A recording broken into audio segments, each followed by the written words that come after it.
Alright, so ladies and gentlemen, we now have my list that I'm going to be taking back into leagues. This is the Niv list I feel most comfortable with at the moment. So shrinking this down, this is the modern deck we're going to be running with. I have not changed anything from the mana base earlier.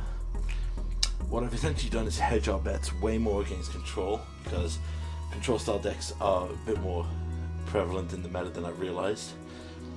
So we're running the same 25 lands. Just for a price check, this deck comes up at 99 tickets and 75. It's literally like the absolute maximum you could spend in a $9.99 subscription to Mana Traders. So this deck I'll be taking into leagues going forward and making adjustments as we go. So this is our curve. 25 lands, basic, as you can see here, a couple fetches with Arid Mesas and Marsh Flats.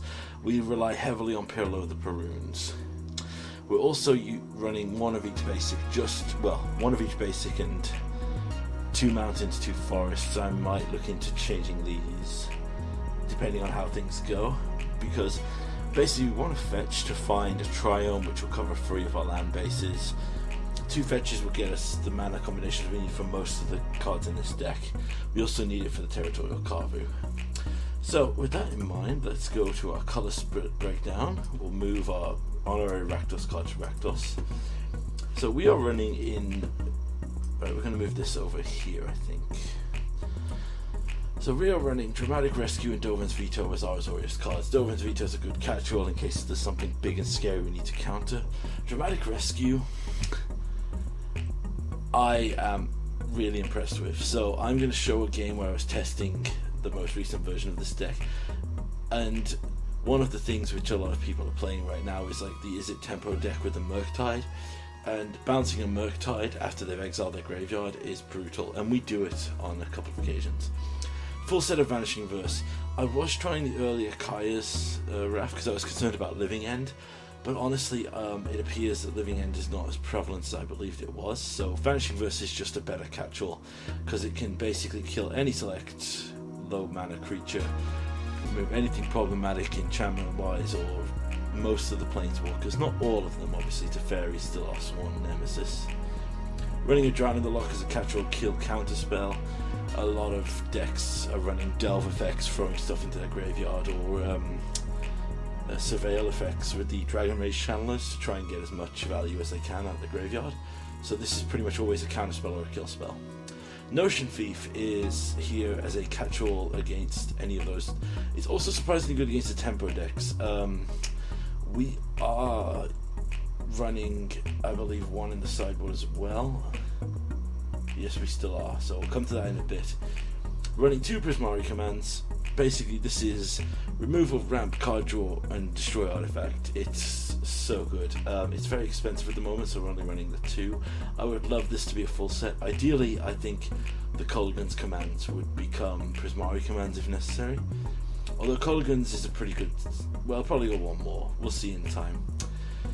Kolaghan's command, All-Star for so long, we don't need to say anything.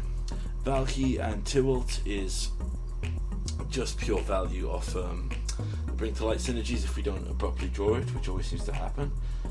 Culling Ritual is incredible. I honestly am so impressed with this card in multiple formats. I think this is absolutely amazing and more people should play it.